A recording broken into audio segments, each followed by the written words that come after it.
ദൈവനാമത്തിന് മഹത്വം ഉണ്ടാകട്ടെ. പ്രിയ വായന സുഹൃത്തെ, താങ്കൾക്ക് യേശു കർത്താവിൻ്റെ നാമത്തിൽ സ്നേഹവന്ദനം. ഇന്ന് മെയ് 8 ഒന്നാമത്തെ വായനാഭാഗം ന്യായാധിപന്മാർ പുസ്തകത്തിലേക്ക് കടക്കുന്നതിന് മുമ്പ് ഒരു കാര്യം ഓർമ്മിപ്പിക്കാനുള്ളത്, നമ്മൾ ഈ വായനകൾ വായിക്കുന്നതും അതുപോലെ ചെറുവിവരണം തരുന്നതുമെല്ലാം ഒരു അച്ചടിച്ച ഒരു ബൈബിൾ റീഡിംഗ് പ്ലാനറുടെ അടിസ്ഥാനത്തിലാണ്. ആ പ്ലാനർ ഒരു 3 പ്ലാനറായിട്ടാണ് അതിനെ തിരിച്ചിരിക്കുന്നത്. ഒന്നാമത്തെ പ്ലാനർ ഉൽപ്പത്തി മുതലുള്ള പുസ്തകങ്ങൾ, രണ്ടാമത്തെ പ്ലാനർ സങ്കീർത്തനങ്ങൾ മുതലുള്ള പുസ്തകങ്ങൾ, മൂന്നാമത്തെ പ്ലാനർ പുതിയ നിയമം മത്തായിയുടെ സുവിശേഷം മുതലുള്ളത്. അപ്പോൾ ഈ പ്ലാനർ അനുസരിച്ച്, അത് വായനയുടെ ക്രമീകരണത്തിനാണ് 3ആയിട്ട് വെച്ചിരിക്കുന്നത്. ഇതനുസരിച്ച് നമ്മൾ കൃത്യമായി വായിച്ചാൽ ഒരു വർഷത്തിൽ പഴയ നിയമം ഒരു പ്രാവശ്യവും പുതിയ നിയമം 2 പ്രാവശ്യവും വായിച്ചു തീർക്കാൻ കഴിയും. പഴയ നിയമം ഒരു പ്രാവശ്യവും പുതിയ നിയമം 2 പ്രാവശ്യവും ഒരു വർഷത്തിൽ നമുക്ക് വായിച്ചു തീർക്കാൻ കഴിയുന്ന തരത്തിലാണ് പ്ലാനർ ചെയ്തിട്ടുള്ളത്. അപ്പം ഈ വായന കേൾക്കുന്നതും ഈ ചെറുവിവരണം കേൾക്കുന്നതുമായ താങ്കൾക്ക് ഈ പ്ലാനർ ഇതുവരെ ലഭിച്ചില്ല എങ്കിൽ താഴെ കാണുന്ന ടെലിഫോൺ നമ്പറിൽ ബന്ധപ്പെട്ടാൽ താങ്കൾക്ക് പ്ലാനർ കൊടുക്കണമെന്ന് താല്പര്യമുള്ള വേറെ ആരെങ്കിലും ഉണ്ടെങ്കിൽ അവർക്കും താങ്കൾക്ക് ഈ പ്ലാനറുകൾ അയച്ചു തരാം. അതിനുള്ള സംവിധാനമുണ്ട്. അത് ആ ടെലിഫോൺ നമ്പറിൽ വിളിച്ച് ബന്ധപ്പെട്ടാൽ മതിയാവും. ഇന്നിപ്പോൾ ഇത് പറയാനുള്ളൊരു സാഹചര്യം പ്രത്യേകിച്ചുണ്ടായത് എന്തെന്നാൽ, ഒന്നാമത്തെ വായനാഭാഗം ഇന്നലെ നമ്മൾ വായിക്കേണ്ടിയിരുന്നത് ആ പ്ലാനർ അനുസരിച്ച് ന്യായാധിപന്മാരുടെ പുസ്തകം 2ഉം 3ഉമായിരുന്നു. പക്ഷേ എൻ്റെ ഒരു അശ്രദ്ധ കാരണം ഞാനത് നേരായ രീതിയിൽ കാണാത്തതിനാൽ ന്യായാധിപന്മാരുടെ പുസ്തകം 2ാമത്തെ അധ്യായം അതിൽ നിന്ന് മാത്രമേ സംസാരിച്ചിട്ടുണ്ടായിരുന്നുള്ളൂ. ഇന്നലെ 3ാമത്തെ അധ്യായം വായിച്ചിരുന്നില്ല എന്ന വായനയിലുണ്ടായിരുന്നു, പക്ഷേ വിവരണത്തിൽ ഉണ്ടായിരുന്നില്ല, അതിൽ നിന്ന് സംസാരിക്കുന്നതിലുണ്ടായിരുന്നില്ല. അതുകൊണ്ട് ഇന്ന് അത് എന്നോട് ക്ഷമിക്കണം. അത് പറയാൻ വേണ്ടിയിട്ടും കൂടിയാണ് പ്ലാനറിൻ്റെ കാര്യം ഇപ്പോൾ സംസാരിച്ചത്. അപ്പോൾ എന്നോട് ക്ഷമിക്കുക. ഇന്നലെ വായിക്കാനുള്ള ന്യായാധിപന്മാരുടെ പുസ്തകത്തിൻ്റെ 3ാം അധ്യായം ചേർത്ത് 3, 4, 5 അധ്യായങ്ങളുടെ നിന്നായിരിക്കും ഇന്ന് സംസാരിക്കുന്നത്. 3ാം അധ്യായം, കനാനിലെ യുദ്ധങ്ങളൊന്നും അറിഞ്ഞിട്ടില്ലാത്ത ഇസ്രായേലിനെയൊക്കെയും പരീക്ഷിക്കേണ്ടതിനും യുദ്ധം അറിഞ്ഞിട്ടില്ലാത്ത ഇസ്രായേൽ മക്കളുടെ തലമുറകൾ യുദ്ധം അഭ്യസിപ്പിക്കേണ്ടതിനുമായി യഹോവ വെച്ചിരുന്ന ജാതികളാവിത് എന്നാണ് അവിടെ എഴുതിയിരിക്കുന്നത്. ഫെലിസ്ത്യർ 5 പ്രഭുക്കന്മാർ, കനാന്യർ, സീദോന്യർ, ബാൽഹർമോൻ മുതൽ ഹമാത്തിലേക്കുള്ള പ്രവേശനം വരെ ലെബനോൻ പർവ്വതത്തിൽ പാർത്തിരുന്ന ഹിവ്യരും തന്നെ. ഇത്രയും ആൾക്കാർ ഇനി അവിടെ ഉണ്ടായിരുന്നു. അതിൽ കനാന്യർ, ഹിത്യർ, അമോര്യർ, പെരിസ്യർ, ഹിവ്യർ, യബൂസർ എന്നിവരും ഇസ്രായേൽ മക്കളുടെ ഇടയിലുണ്ടായിരുന്നു. അപ്പോൾ ഇവരെന്ത് ചെയ്തെന്നറിയാമോ? അവരുടെ പുത്രിമാരെ തങ്ങൾക്ക് ഭാര്യമായിട്ട് ഏറ്റെടുക്കുകയും തങ്ങളുടെ പുത്രിമാരെ അവരുടെ പുത്രന്മാർ കൊടുക്കുകയും അവരുടെ ദേവന്മാരെ സേവിക്കുകയും, ദൈവം എന്ത് ചെയ്യരുതെന്ന് പറഞ്ഞോ അത് അവർ ചെയ്തു എന്നുള്ളതാണ്. ഇങ്ങനെ ഇസ്രായേൽ മക്കൾ ദൈവത്തിന് ഇഷ്ടമായുള്ള കാര്യം ചെയ്തു. അവർ ദൈവത്തെ മറന്നു. ബാൽ വിഗ്രഹങ്ങളെ അശേര പ്രതിഷ്ഠകളെയും ചെന്ന് സേവിച്ചു, അതിന് ധൂപം കാട്ടി, അതിന് യാഗം കഴിച്ചു, ഒക്കെ ചെയ്തു. അപ്പം അങ്ങനെ ദൈവത്തിൻ്റെ കോപം ഇസ്രായേലിൻ്റെ നേരെ വന്നു. അവരെ മെസപ്പൊത്താമ്യയിലൊരു രാജാവുണ്ടായിരുന്നു, കൂശൻ രിഷാഥായും. അയാൾക്ക് വിറ്റ് കളഞ്ഞു എന്നാണ് എന്ന് പറഞ്ഞാൽ അവരെ ആ രാജാവിനെ ഇവിടെ കൊണ്ടുവന്ന് ആ രാജാവിൻ്റെ കീഴിലാക്കി ഇവരെ. അങ്ങനെ ആ രാജാവ് ഇവിടെ വന്ന് ഇവരെ അടിമയാക്കി കുറേ നാൾ, ഏകദേശം 8 വർഷം സേവിക്കേണ്ടി വന്നു. ആ സമയത്ത് ഈ ജനം ദൈവത്തോട് നിലവിളിച്ചു, ദൈവത്തോട് കരഞ്ഞു വിളിച്ചു. അവരുടെ ആ കഷ്ടതയിൽ നിന്ന് വിടുവിക്കണമെന്ന് പറഞ്ഞപ്പോൾ, നേരത്തെ നമുക്കറിയാമല്ലോ, കാലേബിൻ്റെ അനുജനായ കെനസിൻ്റെ മകൻ ഒത്നിയേലിനെ ഇസ്രായേലിന് രക്ഷകനെ, അതാണ് ആദ്യത്തെ ന്യായാധിപൻ. ദൈവത്തിൻ്റെ ആത്മാവ് ആ ന്യായാധിപൻ്റെ മേൽ, അല്ലെങ്കിൽ ഒത്നിയേലിൻ്റെ മേൽ വന്നു. ഇസ്രായേലിന് ന്യായാധിപനായി യുദ്ധത്തിന് പുറപ്പെട്ടു. അപ്പോൾ ആ ന്യായാധിപൻ മിക്കവാറും എല്ലാവരും യുദ്ധത്തിനും പുറപ്പെട്ടിട്ടുണ്ട്. ന്യായം കാര്യങ്ങളൊക്കെ അവർക്ക് പറയുകയും അവർക്ക് ഉപദേശം കൊടുക്കുകയും ഒക്കെ നടത്തുന്നതും അവരുടെ യുദ്ധത്തിന് പ്രധാനമായി പുറപ്പെടുന്ന ഒരു ജോലി കൂടെ അവർക്കുണ്ടായിരുന്നു. അതിനുള്ള ശക്തി, ആത്മീയമായ ശക്തി സാധാരണ മനുഷ്യരായിരിക്കാം, പക്ഷെ അവർക്ക് ദൈവത്തിൻ്റെ ആത്മാവ് അവരിൽ വന്നിട്ട് അവർക്ക് പ്രത്യേകമായ ഒരു ധൈര്യവും ഒക്കെ വന്ന് അവരിത് ചെയ്യുന്നതാണ്. അപ്പം ആ യുദ്ധത്തിന് പോയി ആ കൂശൻ രിഷാഥായിമിനെ ജയിച്ച് അതിനുശേഷം ദേശത്തിന് 40 വർഷമാണ് സ്വസ്ഥത ഉണ്ടായത്. 8 വർഷത്തെ ഈ മെസൊപ്പൊത്തേമിയയിലെ രാജാവിൻ്റെ ഭരണം അവസാനിപ്പിച്ച ഒരു സ്വസ്ഥതയുണ്ടായി. അപ്പോൾ പിന്നെ കെനസിൻ്റെ മകൻ ഈ ഒത്നിയേൽ, ഒന്നാമത്തെ ന്യായാധിപൻ ഒത്നിയേൽ മരിച്ചു. ഇസ്രായേൽ മക്കൾ വീണ്ടും ദൈവത്തിന് അനിഷ്ടമായുള്ള ചെയ്ത് അവർ പഴയ പോലെ തന്നെ പിന്നെ അന്യദൈവങ്ങളെ അന്വേഷിച്ച് പോവുകയൊക്കെ ചെയ്തു. അതിനുശേഷം ദൈവം അമ്മോന്യരെ അവിടെ കൊണ്ടുവന്നു. മോവാബ് രാജാവ് എഗ്ലോനെ കൊണ്ടുവന്നു. അവൻ്റെ കൂട്ടത്തിൽ അമ്മോന്യരും അമാലേക്യരും ഒക്കെ ഉണ്ടായിരുന്നു. ആ മോവാബ് രാജാവ് എഗ്ലോൻ ഇവിടെ വന്ന് 18 വർഷമാണ് ഇവരെ അടിമയാക്കി വെച്ചത്. ഇവരെ കീഴ്പ്പെടുത്തി വച്ചിരുന്നത്. ഇവരെ അവരുടെ രാജ്യം ഭരിച്ചത് ഈ എഗ്ലോനാണ്. അപ്പം വീണ്ടും ഇസ്രായേൽ മക്കൾ യഹോവയോട് നിലവിളിച്ചു. അവർക്ക് രക്ഷകനായിട്ട് ഏഹൂദ് എന്ന് പറഞ്ഞ ഒരു ന്യായാധിപനെ എഴുന്നേൽപ്പിച്ചു. അദ്ദേഹം ഇടങ്കയ്യനായിരുന്നു. എഴുന്നേൽപ്പിച്ചു. എന്നിട്ട് ആ എഗ്ലോനെ ഏഹൂദ് കൊല്ലുകയാണെന്ന് പറഞ്ഞാൽ അത് നേരിട്ട് ചെന്നിട്ട് പറയുന്നു, എനിക്ക് നിന്നോട്ട് കാര്യം സംസാരിക്കാനുണ്ട് എന്ന് പറഞ്ഞാൽ അവർ കൊട്ടാരത്തിനകത്ത് അല്ലെങ്കിൽ മുറിക്കകത്ത് കിടക്കുന്നു. അതായത് എന്നിട്ട് അടയ്ക്കുന്നു. ഗ്രീഷ്മഗ്രഹത്തിൽ തനിച്ചിരിക്കുകയായിരുന്നു ഗ്രീഷ്മഗ്രഹം. അപ്പോൾ ഗ്രഹങ്ങൾക്കെല്ലാം ഓരോ വ്യത്യാസമുണ്ടല്ലോ. അപ്പോൾ ആ ഗ്രീഷ്മഗ്രഹത്തിൽ ഓരോ കാലഘട്ടത്തിൽ താമസിക്കേണ്ട, ചൂട് കാലത്ത് താമസിക്കാൻ, തണുപ്പ് കാലത്ത് താമസിക്കാനൊക്കെ ഉള്ള സ്ഥലങ്ങളുണ്ട്. അപ്പോൾ അങ്ങനെ അതായിരിക്കണം ഗ്രീഷ്മഗ്രഹം എന്ന് പറയുന്നത്. എനിക്ക് ദൈവത്തിൻ്റെ അരുളപ്പാട് അറിയിക്കാനുണ്ടെന്ന് പറഞ്ഞു. അപ്പം ദൈവത്തിൻ്റെ അരുളപ്പാട് അറിയിക്കാനുണ്ടെന്ന് പറഞ്ഞപ്പം അയാൾ ഇടുക്കിയിടുന്നിടത്തുനിന്ന് എഴുന്നേറ്റു. അപ്പം ഏഹൂദ് ഇടത് കൈ കൊണ്ട് വലത്തെ തുടയിൽ നിന്ന് ചുരിക ഊരി അവൻ്റെ വയറ്റത്തിൽ കുത്തിക്കിടത്തി അതങ്ങനെ അങ്ങ് വെച്ചു. അലകും പിടിയും എല്ലാം കൂടെ അങ്ങ് അകത്തുപോയി. അത് പിന്നെ ആ കൊഴുപ്പെല്ലാം കൂടെ അതിൻ്റെ മുകളിലങ്ങ് പൊതിഞ്ഞ് അയാൾ അവിടെ മരിച്ച് അവിടെ വീണു. അപ്പോൾ അയാൾ പുറത്തിറങ്ങി വാതിൽ പൂട്ടിയിട്ട് അങ്ങ് പോയി. ആരും മനസ്സിലായില്ല. പിന്നെ കുറേ നേരം കഴിഞ്ഞപ്പോഴാണ് ഇങ്ങനെ ഒരു സംഭവം നടന്നുവെന്നും തങ്ങളുടെ തമ്പുരാൻ നിലത്ത് മരിച്ചു കിടക്കുന്നതായിട്ട് ഒക്കെ അവർ കാണുന്നത്. അങ്ങനെ ആ സ്വസ്ഥതയുണ്ടായി, അങ്ങനെ ജയമുണ്ടായി. ഏഹൂദ് അവർക്ക് രക്ഷകനായി വന്നു. ദേശത്ത് പിന്നെ 80 വർഷമാണ് സ്വസ്ഥത ഉണ്ടാകുന്നത്.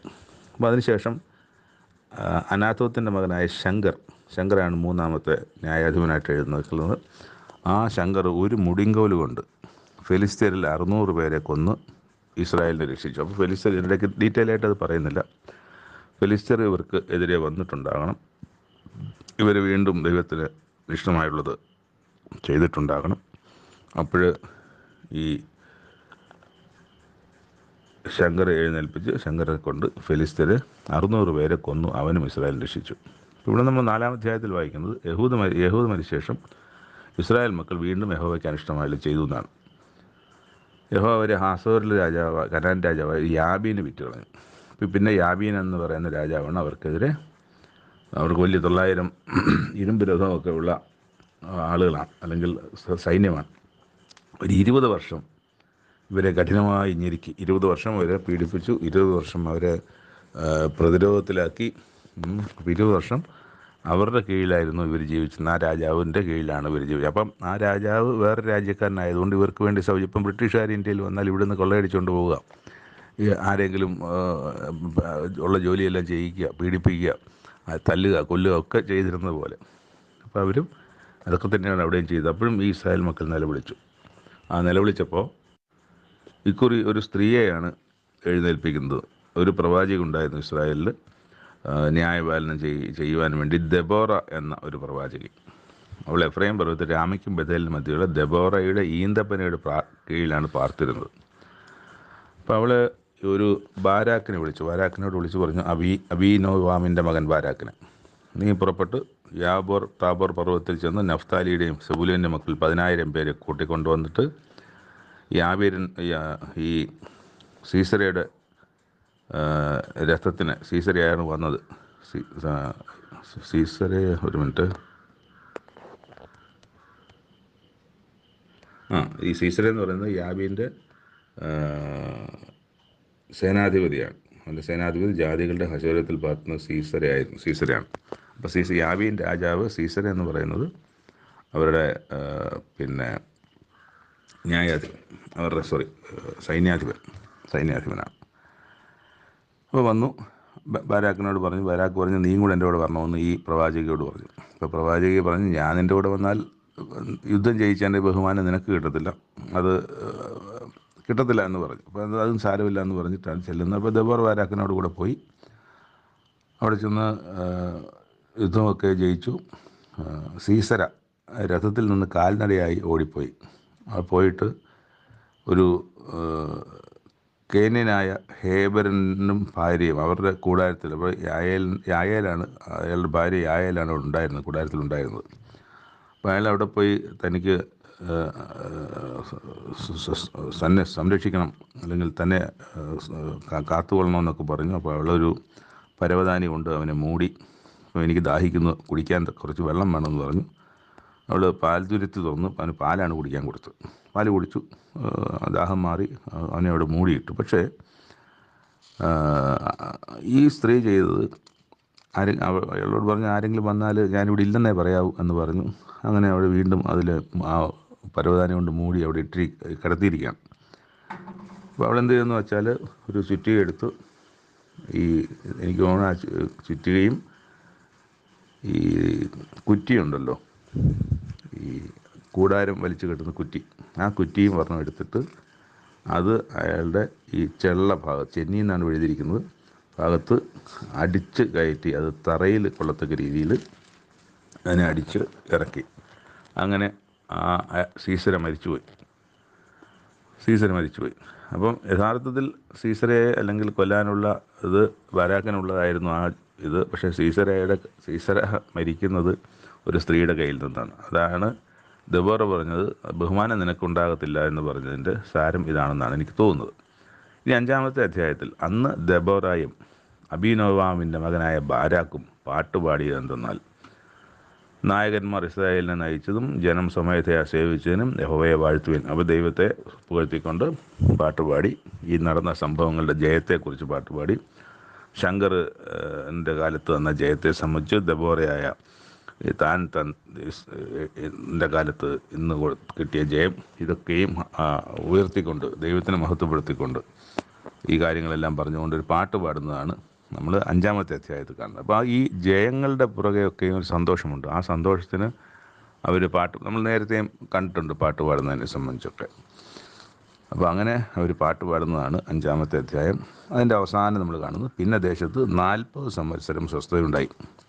നമ്മളിവിടെ 3, 4, 5 അധ്യായങ്ങളാണ് വായിച്ചത്. ഇന്നലത്തെ വായിക്കാനുള്ള 3-ാമത്തെ അധ്യായവും ചേർത്ത്.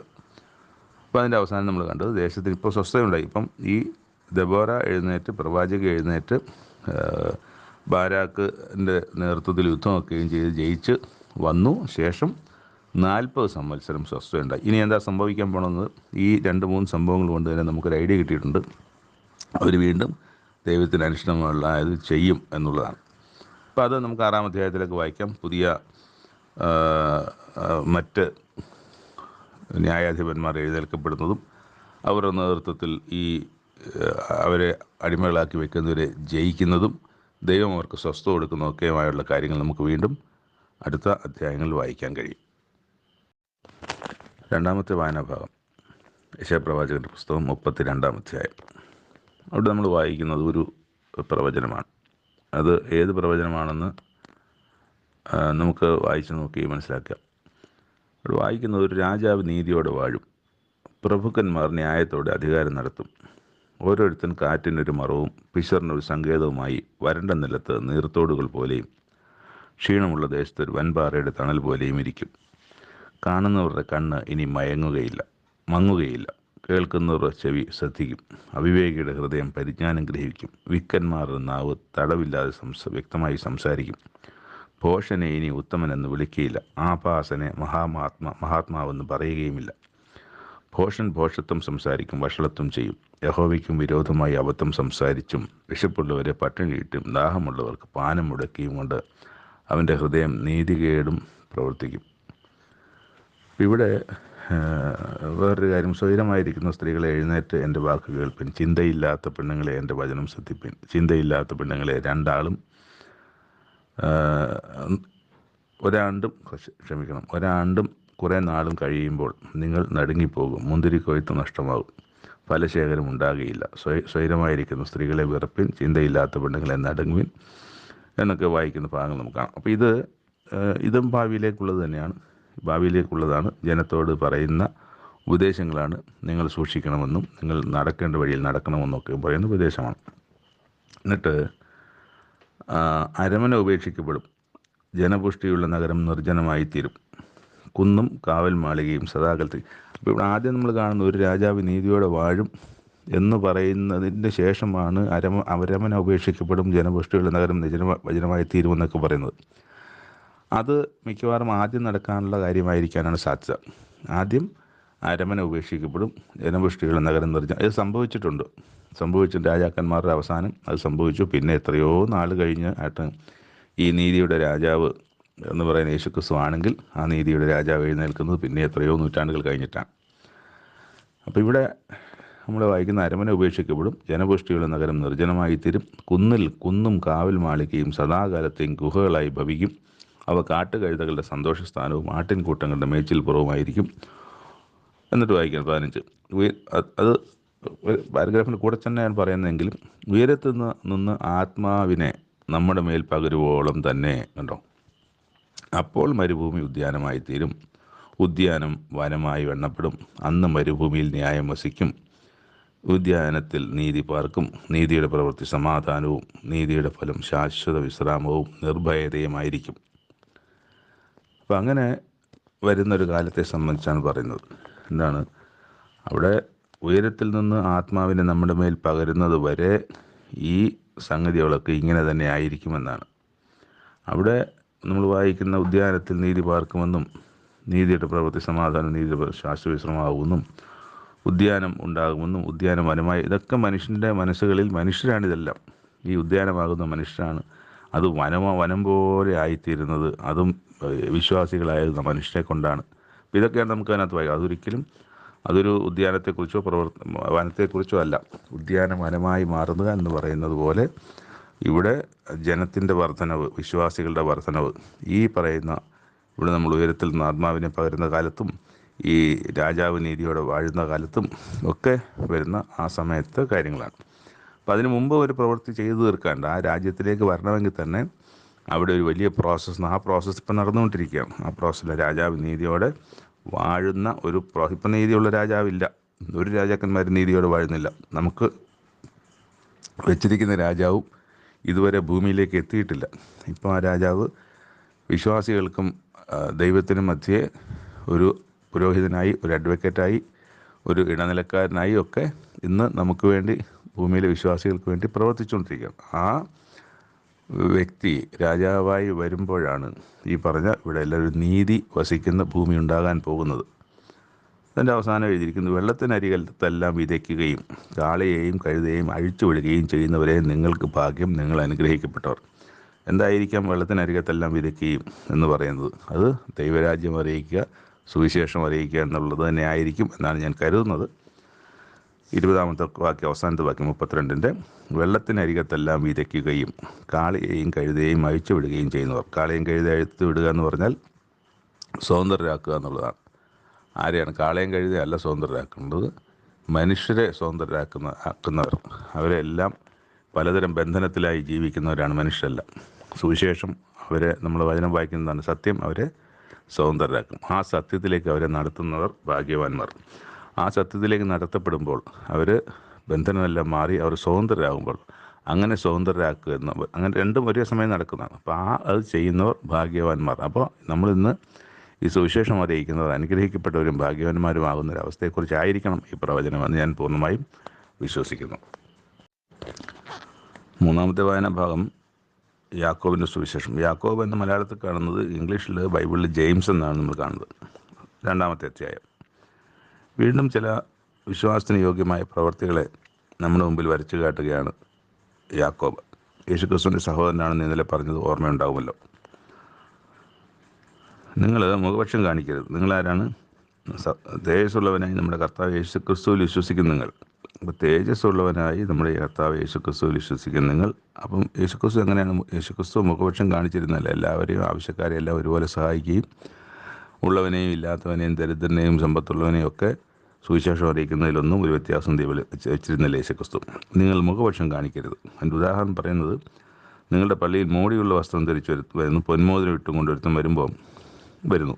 വേറൊരുത്തൻ മുഷിഞ്ഞ വസ്ത്രം ധരിച്ചും ദരിദ്രനുമായി വന്നാൽ നിങ്ങൾ മോടിയുള്ളവനോട് പറയും, ഇവിടെ ഇരുന്നാട്ട്, ഈ കസേരയിലോട്ട് ഇരുന്നാട്ട് എന്ന് പറഞ്ഞിട്ട് മറ്റവനോട് നീ ആ തറയിലോട്ടിരിക്കുക എന്ന് പറയുന്ന അവസ്ഥ. രണ്ടുപേരും വിശ്വാസികളാണ്. ഈ വന്ന രണ്ടുപേരും വിശ്വാസികളാണ്. രണ്ടുപേരും ആ ദേവാലയത്തിലേക്ക് വന്നവരാണ്. അതിൽ ഒരുവൻ സമ്പത്തുള്ളവനായതുകൊണ്ട് അവനെ കസേരയിലിരുത്തുകയും മറ്റവനോട് നീ തറയിലോട്ടിരിക്കാൻ പറയുകയും ചെയ്യുന്നത്, അത് ചെയ്യരുത്, നിങ്ങൾ ദരിദ്രനെ അവമാനിച്ചിരിക്കുന്നതാണ്. അപ്പോൾ ഇവിടെ എന്താ സംഭവിക്കുന്നത്? യഥാർത്ഥത്തിൽ അവിടെ യാക്കോബ് അദ്ദേഹം ഒരു കാര്യം പറയുന്നത്, നിങ്ങൾക്ക് ധനവാന്മാർ നിങ്ങളെ പീഡിപ്പിക്കുന്നു, അവരാണ് നിങ്ങളെ ന്യായാസനങ്ങളിൽ കഴിച്ചുകൊണ്ട്. അപ്പോൾ ഈ ധനവും അഭിമാനവും അതുപോലുള്ള ഉയർന്ന നിലവിലും ഒക്കെ നമ്മളെ പ്രലോഭിപ്പിക്കുന്നുണ്ട്. അത് നമുക്കും വേണമെന്ന് നമ്മൾ ആഗ്രഹിക്കുന്നുണ്ട്. അതുകൊണ്ടാണല്ലോ നമ്മൾ അവരെ ബഹുമാനിക്കുന്നതും താഴ്ന്ന ആളുകളെ പുച്ഛിക്കുന്നതുമൊക്കെ.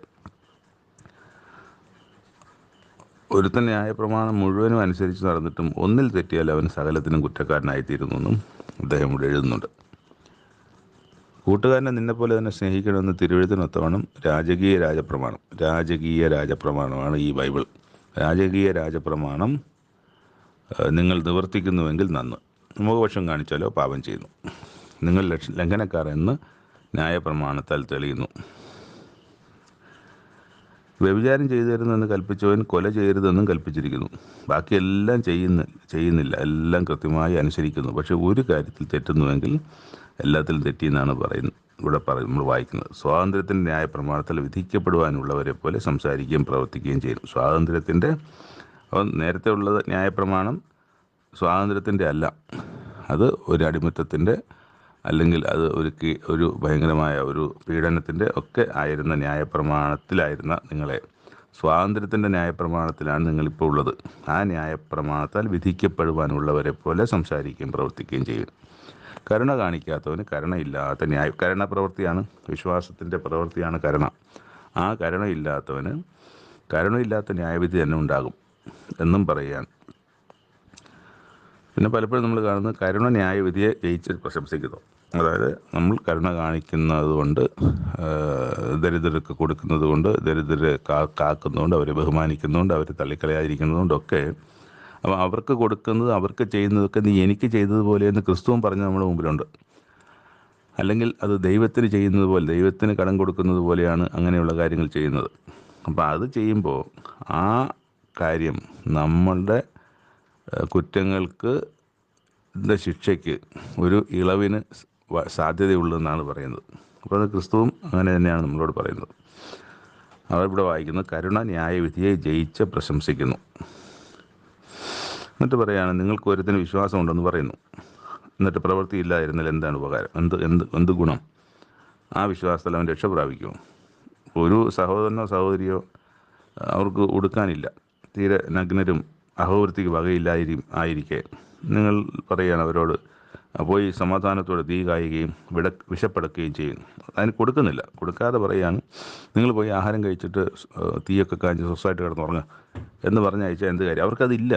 അപ്പോൾ അവർക്ക് അത് കൊടുക്കാതെ, അവർക്ക് ആഹാരത്തിനുള്ളത് ആഹാരം കൊടുക്കാതെയും ദേഹരക്ഷയ്ക്ക് ആവശ്യമുള്ള വസ്ത്രം കൊടുക്കാതെ ഇരുന്നിട്ട് നിങ്ങൾ എത്ര വിശ്വാസി എന്ന് പറഞ്ഞിട്ട് അവരോട് ആശ്വാസം പറയാണ്, നിങ്ങൾ പോയി ആഹാരം കഴിച്ചിട്ട് വെയിലൊക്കെ ചൂടൊക്കെ കാഞ്ഞിട്ട് കിടന്നുറങ്ങാൻ പറയുന്നാൽ അവർക്കതില്ല. അപ്പോൾ അത് ചെയ്തു കൊടുത്തിട്ട് വേണം അത് പറയാൻ എന്നുള്ളതാണ്. അങ്ങനെ വിശ്വാസവും പ്രവൃത്തികളല്ലാത്തതായതുകൊണ്ട് സ്വതവേ തന്നെ നിർജ്ജീവമാകുന്നു. അപ്പോൾ ഒരുത്തൻ പറയാണ്, നിനക്ക് വിശ്വാസമുണ്ട്, എനിക്ക് പ്രവൃത്തികളുണ്ട് എന്ന് ചിലപ്പോൾ ഒരാൾ പറഞ്ഞാൽ, അപ്പോൾ അവനോട് പറയാം, നിൻ്റെ പ്രവൃത്തികൾ വിശ്വാസം കൂടാതെ കാണിച്ചു തരിക.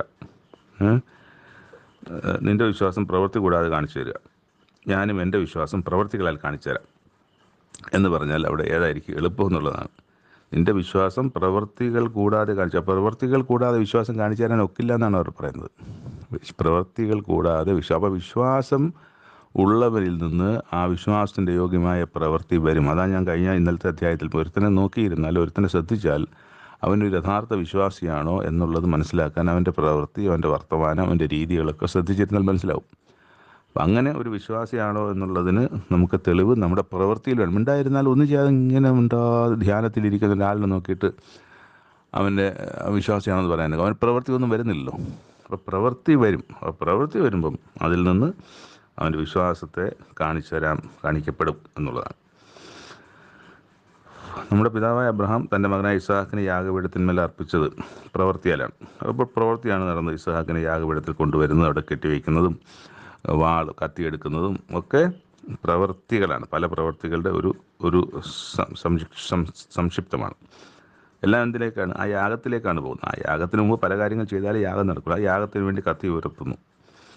നടക്കുന്നത് യാഗമാണ്. ഒറ്റ വാക്കുകൾ പറഞ്ഞ് യാഗം എന്ന പ്രവൃത്തിയാണ് നടക്കുന്നത്. പക്ഷെ അതിലേക്ക് വേണ്ടി പല പ്രവൃത്തികൾ. അപ്പോൾ അവിടെ അബ്രഹാം തൻ്റെ മകനെ പ്രവൃത്തിയാൽ അല്ലയോ അവിടെ ചെയ്തത്. അപ്പോൾ അവിടെ എന്തെല്ലാം സംഭവിച്ചത്? അബ്രഹാമൻ ചെയ്ത പ്രവൃത്തിയാലല്ലോ നീതീകരിക്കപ്പെട്ടു. പക്ഷെ പറയുന്നത് എന്താണ്? വിശ്വാസത്താൽ അബ്രഹാം നീതീകരിക്കപ്പെട്ടു എന്നാണ് നമ്മൾ വായിക്കുന്നത്. അബ്രഹാം വിശ്വാസത്താൽ നീതീകരിക്കപ്പെട്ടു. ഇവിടെ യഥാർത്ഥത്തിൽ എന്താ സംഭവിച്ചത്? ഒരു പ്രവൃത്തി ചെയ്യുകയും ആ പ്രവൃത്തി ചെയ്തതിൻ്റെ അനന്തരഫലമാണ് ദൈവം പറയുന്നത്, അബ്രഹാമായി ബാലിനുമേൽ കൈവയ്ക്കരുത്, നീ എനിക്ക് വേണ്ടി എന്തും ചെയ്യാൻ തയ്യാറാകും എന്നുള്ളത് ഞാനിന്ന് അറിഞ്ഞിരിക്കുന്നു എന്ന് പറയുന്നത്. അതും ദൈവത്തിന് അറിയാത്ത കാര്യമാണോ? ദൈവത്തിന് അതും അറിയുന്ന കാര്യമാണ്. ഈ ഒരു പരീക്ഷയിലേക്ക് അബ്രഹാമിനെ കടത്തിവിടേണ്ട കാര്യമില്ല. പിന്നെ എന്തിനാണ് പരീക്ഷ നടന്നത്? ആ പരീക്ഷ നടന്നത് പിന്നെ ജീവിച്ച് മരിച്ച, ഇന്ന് ജീവിച്ചിരിക്കുന്ന നമ്മളെപ്പോലെയുള്ള വിശ്വാസികൾക്ക് വേണ്ടിയിട്ടാണ്. ആ പരീക്ഷ അവിടെ ഒരു പ്രവൃത്തി അവിടെ നടന്നത്. അല്ലെങ്കിൽ അബ്രഹാം ഇത് ചെയ്യുമെന്നുള്ള കാര്യം ദൈവത്തിന് നന്നായിട്ട് അറിയാം. അബ്രഹാമിന് ഒരു പരീക്ഷ നടത്തേണ്ട കാര്യമില്ല. അബ്രഹാം അവിടെ പറയുന്നത്, നീ നിന്നെ തന്നെ കൊടുക്കും, അല്ലെങ്കിൽ ഞാൻ പറയുന്ന എന്തും ചെയ്യും നീ എന്ന് ഞാൻ അറിയുന്നു എന്നാണ്. അപ്പോൾ ഇതൊക്കെ ചെയ്തതിന് ശേഷമല്ല ദൈവത്തിന് അത് അറിയാവും. ദൈവത്തിന് നേരത്തെ അറിയാം. പക്ഷേ അത് നമുക്ക് വേണ്ടിയിട്ടാണ് ആ ഒരു പ്രവൃത്തിയോട് വെച്ചിരുന്നത്. അവിടെ എന്ത് പ്രവൃത്തിയാണ് കണ്ടത്? സ്വന്തം മകനെ യാഗം കൊടുക്കാൻ തക്കവണ്ണമുള്ള ഒരു പ്രവൃത്തി. അപ്പോൾ സാധാരണ എന്താ സംഭവിക്കുക? അയ്യോ അങ്ങനെ ചെയ്യരുത് ദൈവമേ, എൻ്റെ മകൻ ആകെ ഒരു മകനേ ഉള്ളൂ, അവനെ യാഗം കൊടുക്കരുത് എന്നൊക്കെ പറയും. പക്ഷേ അവിടെ ഒരു വലിയ വിശ്വാസം അബ്രഹാമിൻ്റെ ഹൃദയത്തിൽ ഉണ്ടായിരുന്നൊരു വലിയ വിശ്വാസത്തിൻ്റെ പ്രവൃത്തിയാണ് അവിടെ നടന്നത്. എന്തായിരിക്കാം ആ വിശ്വാസം?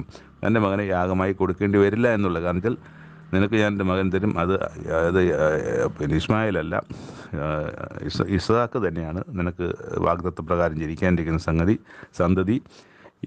ഈ സന്തതി മുഖാന്തരം ഞാൻ ഭൂമിയെ അനുഗ്രഹിക്കണം, സകല മനുഷ്യരും അനുഗ്രഹിക്കപ്പെടും. ഈ സന്തതി ആകാശത്തിലെ നക്ഷത്രങ്ങൾ പോലെ, കടൽത്തിലെ മണൽ പോലെ വർദ്ധിക്കും എന്ന് പറഞ്ഞ് ആ സന്തതിയെ തന്നെ യാഗമായി കൊടുക്കുമ്പോൾ അതിന് പിന്നിലൊരു വാഗ്ദത്തം കിടപ്പുണ്ട്. ആ വാഗ്ദത്തമാണ് ഞാൻ പറഞ്ഞത്. അതുകൊണ്ട് യാഗമായിട്ട് ഈ തൻ്റെ മകനെ കൊടുക്കേണ്ടി വരില്ല, ദൈവം അത് ചെയ്യില്ല എന്ന് പറഞ്ഞ വിശ്വാസം. ആ വിശ്വാസം ഉണ്ടായിരുന്നിട്ടും, തീവ്രമായ വിശ്വാസം ഉണ്ടായിരുന്നിട്ടും ദൈവം പറഞ്ഞതുപോലെ ആ യാഗത്തിലേക്ക് നടക്കുകയാണ് അബ്രഹാം. അപ്പം ഇടയ്ക്ക് മകൻ ചോദിക്കുന്നത്, എല്ലാം ഉണ്ട്, വാളുണ്ട്, കത്തിയുണ്ട്, തൊട്ടിയുണ്ട്, വെള്ളമുണ്ട്, വിറകുണ്ട്, എല്ലാം ഉണ്ട്, യാഗത്തിനുള്ള കാര്യങ്ങളെല്ലാം ഉണ്ട്, ആട്ടിൻകുട്ടി എവിടെ എന്ന് ചോദിക്കുന്നുണ്ട്. അപ്പോൾ അവിടെ എന്താ അബ്രഹാം പറയുന്ന മറുപടി? ആട്ടിൻകുട്ടിയെ കരുതണ്ടേ, ആട്ടിൻകുട്ടിയൊക്കെ ഇവിടെ കൊണ്ടുപോകണ്ടേ, അത് ദൈവം കരുതിക്കൊള്ളും. അപ്പോൾ നമ്മൾ ആ ഒരു പ്രോസസ്സ്, ആ ഒരു നടന്ന സംഭവം വളരെ വിശദമായി ഒന്ന് പഠിക്കുമ്പോൾ അവിടെ പറയുന്നതാണ്, അത് ദൈവം കരുതിക്കോളും. അപ്പം ദൈവം കത്തി കരുതിയില്ല, അത് ബാക്കി കാര്യങ്ങളെല്ലാം കരുതിയത് അബ്രഹാമാണ്. അബ്രഹാം തൻ്റെ വേലക്കാരെ കൊണ്ട് ചെയ്യിച്ചതാണ്. ആ കൂട്ടത്തിൽ ആട്ടിൻകുട്ടിയും കൊണ്ടുപോകേണ്ടതാണ്. അപ്പോൾ ആട്ടിൻകുട്ടിയെ കൊണ്ടുപോകാത്ത എന്തുകൊണ്ടാണ്? ആ ആട്ടിൻകുട്ടിയെ യാഗമായി കൊടുക്കേണ്ട ആവശ്യം വരില്ല എന്നുള്ളത് കൊണ്ടാണ് കൊണ്ടുപോകാത്തത്. മാത്രമല്ല അവിടെ അബ്രഹാമിൻ്റെ മനസ്സിലെ വിശ്വാസം എന്താ പറയുന്നത്? അത് ദൈവം കരുതിക്കൊള്ളും. ആ ആട്ടിൻകുട്ടിയെ ദൈവം കരുതിയത് നമ്മൾ കണ്ടു. ആട്ടിൻകുട്ടിയെ ദൈവം കരുതിക്കൊള്ളും എന്ന് പറഞ്ഞാൽ തൻ്റെ മകനെ യാഗമായി കൊടുക്കേണ്ടി വരികയില്ല എന്നുള്ള അബ്രഹാമിൻ്റെ വിശ്വാസം അബ്രഹാമിൻ്റെ പ്രവൃത്തിയാൽ നീതീകരിക്കപ്പെട്ടു. യഥാർത്ഥത്തിൽ വിശ്വാസത്താലാണ് അബ്രഹാം നീതീകരിക്കപ്പെട്ടത്, പ്രവൃത്തിയാലല്ല. പക്ഷേ പ്രവൃത്തി കൂടാതെ ആ വിശ്വാസം എങ്ങനെയാണ് അവിടെ പ്രകടിപ്പിക്കാൻ കഴിയുക? ആ പ്രവൃത്തി കൂടാതെ വിശ്വാസം പ്രകടിപ്പിക്കാൻ കഴിയില്ല. അബ്രഹാം അത് ചെയ്തതുകൊണ്ട് അവൻ വിശ്വാസത്താൽ നീതീകരിക്കപ്പെട്ടു എന്ന് തന്നെയാണ് പറയുന്നത്. വിശ്വാസത്താൽ തന്നെ നീതീകരിക്കപ്പെട്ടു. ആ വിശ്വാസമാണ് അബ്രഹാമിനെ ആ മോറിയാമലയുടെ മുകളിൽ വരെ 3 ദിവസത്തെ വഴിയാത്രയായി താനും തൻ്റെ മകനും കൂടെ നടന്നെത്തിയത്. അപ്പോൾ അതാണ് ഇവിടെ പറയുന്നത്, അബ്രഹാം ദൈവത്തെ വിശ്വസിക്കും, അത് അവന് നീതിയായി കണക്കിടുകയും ചെയ്തു എന്നുള്ള തിരുവഴുത്തിന് നിവൃത്തിയായി. എങ്ങനെ നിവൃത്തിയായി? പ്രവൃത്തിയാൽ നിവൃത്തിയായി. അവൻ ദൈവത്തിൻ്റെ സ്നേഹിതൻ എന്ന് പേര് പ്രാപിക്കുകയും ചെയ്തു, അല്ലേ? അപ്പോൾ അങ്ങനെ അബ്രഹാം ദൈവത്തിൻ്റെ സ്നേഹിതനാകുന്നത് എങ്ങനെയാണ്? ഈ പ്രവൃത്തിയാലാണ്. ആ പ്രവൃത്തിയുടെ പിന്നിലുള്ള പ്രേരണ എന്താണ്? അത് അബ്രഹാമിൻ്റെ മനസ്സിലെ വിശ്വാസമാണ്. അങ്ങനെ മനുഷ്യൻ വെറും വിശ്വാസത്താലല്ല, പ്രവൃത്തികളാൽ തന്നെ നീതീകരിക്കപ്പെടുന്നുവെന്ന് നിങ്ങൾ കാണുന്നു. അപ്പോൾ രാഹാബിനെ കുറിച്ച് അവിടെ പറയും. രാഹാബ് ഒരു കാര്യം, രാഹാബ് ഒന്നാമത് ഇസ്രായേലിയല്ല, സ്ത്രീയല്ല. അതിൽ കനാനിലെ സ്ത്രീയാണ്. അല്ലെങ്കിൽ എരിഹോവിൻ്റെ പട്ടണത്തിൽ, എരിഹോവിൻ്റെ മതിലിൽ താമസിക്കുന്ന ഒരു സ്ത്രീയാണ്, ഒരു കനാനി സ്ത്രീയാണ്. അപ്പോൾ ആ സ്ത്രീ ദൈവത്തിൽ വിശ്വസിച്ചു. ദൈവം ഈ ജനത്തിന് കൊടുത്ത ജയങ്ങളൊക്കെ കേൾക്കുകയും ആ ജനം ഇങ്ങോട്ട് വരികയാണ്. അപ്പം ഞങ്ങളെല്ലാവരും അവർ കൊല്ലും, ആ ദൈവം അവരെ അത് കൊണ്ട് ചെയ്യിക്കും, ദൈവം അവർക്ക് രക്ഷ കൊടുക്കും, ദൈവം അവർക്ക് ജയം കൊടുക്കും, ഇവിടുത്തെ രാജാവും തോൽക്കപ്പെടുകയുള്ളൂ എന്ന് വിശ്വസിക്കുകയാണ് ആ സ്ത്രീ. അപ്പം ആ സ്ത്രീയും വിശ്വസിച്ചത് കൊണ്ടാണ് തനിക്ക് ഒരു രക്ഷ കിട്ടാൻ വേണ്ടിയിട്ട് അവിടുന്ന് വന്ന ദൂതന്മാരെ സൂക്ഷിക്കുകയും അവരെ ഒളിച്ചു വയ്ക്കുകയും അവരെ തങ്ങളുടെ പടയാളികൾക്ക് വിട്ടുകൊടുക്കാതെ വേറൊരു വഴിയായിട്ട് അവരെ ഇറക്കി വിട്ടത്. അപ്പോൾ അതിലും എന്താണ് സംഭവിക്കുന്നത്? അവളുടെ ഉള്ളിലൊരു വിശ്വാസമുണ്ട്. ആ വിശ്വാസം കൊണ്ട് ഉണ്ടായിരുന്നു നോക്കുമോ? ആ വിശ്വാസത്താൽ അവളൊരു പ്രവൃത്തി ചെയ്തത് കൊണ്ടാണ്, നീ ഇവിടെ ഒരു ചുമന്ന ഇത് കെട്ടിയേക്കണം, ഞങ്ങൾ വരുമ്പം നീ ഈ ഒരു വീടിനെ ഞങ്ങൾ സംരക്ഷിച്ചോളാം, നിൻ്റെ ബന്ധുക്കളെ, അപ്പനെ അമ്മയെ എല്ലാവരും ഇവിടെ കൂട്ടിക്കൊള്ളണം, ഞങ്ങൾ നിനക്ക് രക്ഷ തരുമെന്ന് പറഞ്ഞു. അപ്പോൾ ആ ഒരു രക്ഷ എന്ന് പറയുന്ന ഒരു ജീവരക്ഷയുടെ അവസ്ഥയിലേക്ക് വരുന്നത് എങ്ങനെയാണ്? അവൾ ചെയ്ത ഒരു പ്രവൃത്തിയാണ്, അവരെ സംരക്ഷിച്ചതാണ്. ആ സംരക്ഷണം എവിടുന്നാണ്? ആ ഒരു പ്രവൃത്തിക്ക് പിന്നിലുള്ള പ്രേരണ എന്ന് പറയുന്നത് അത് ഇവരുടെ ദൈവം യഹോവയായ ദൈവമാണെന്നും ആ ദൈവം ഇവർക്ക് ഈ രാജ്യം കൊടുക്കുമെന്നും അവർക്ക് ജയങ്ങൾ കൊടുക്കുമെന്നും ഒക്കെയും വിശ്വസിക്കുന്നു. ആ യഹോവയിൽ വിശ്വസിച്ച വിശ്വാസമാണ് അവളെ കൊണ്ട് പ്രവൃത്തി ചെയ്തത്. അതിൻ്റെ അവസാനം നമ്മളിങ്ങനെ വായിച്ചു നിർത്തുന്നു. അപ്പം അതുകൊണ്ട് ആ രാഹാബും പ്രവൃത്തികളല്ലല്ലോ നീതീകരിക്കപ്പെട്ടത്. ഇങ്ങനെ ആത്മാവില്ലാത്ത ശരീരം നിർജീവമായിരിക്കും. അപ്പോൾ ജീവനില്ലാത്ത ശരീരം എന്താണ് പറയുന്നത്? ജഡം എന്ന് പറയുന്നത്. ഒരാൾ മരിച്ചു കിടക്കുമ്പോൾ ജീവനില്ല. അതിലെന്താണ്? ജീവനില്ലാത്തത് കൊണ്ട് അത് മരിച്ചു എന്ന് പറയുന്ന പോലെ നിർജീവമായിരിക്കുന്നത് പോലെ പ്രവൃത്തിയില്ലാത്ത വിശ്വാസവും നിർജീവമാണ്. അപ്പോൾ വിശ്വാസം ജീവനുള്ളതാകുന്നത് പ്രവൃത്തി കൊണ്ടുകൂടിയാണ്, അല്ലെങ്കിൽ പ്രവൃത്തിയാലാണ്. പ്രവൃത്തിയില്ലാത്ത വിശ്വാസം നിർജീവമാണ്, ചത്ത വിശ്വാസം എന്നാണ് നമ്മൾ വായിക്കുന്നത്. 3 വായനാഭാഗങ്ങളിലൂടെ അവസാനിക്കുന്നു. താങ്കൾക്ക് ഈ വായനയും തുടർന്നുള്ള ചെറുവിവരണമൊക്കെയും പ്രയോജനപ്പെട്ടുവെന്ന് ദൈവനാമത്തിൽ വിശ്വസിക്കുകയാണ്. തുടർന്നും നമുക്ക് വീണ്ടും പുതിയ വായനാഭാഗങ്ങളുമായിട്ട് ഇരിക്കാം. ദൈവം കാത്തു സൂക്ഷിക്കട്ടെ. ദൈവത്തിന് നാമത്തിന് മഹത്വമുണ്ടാകട്ടെ. ആമേൻ.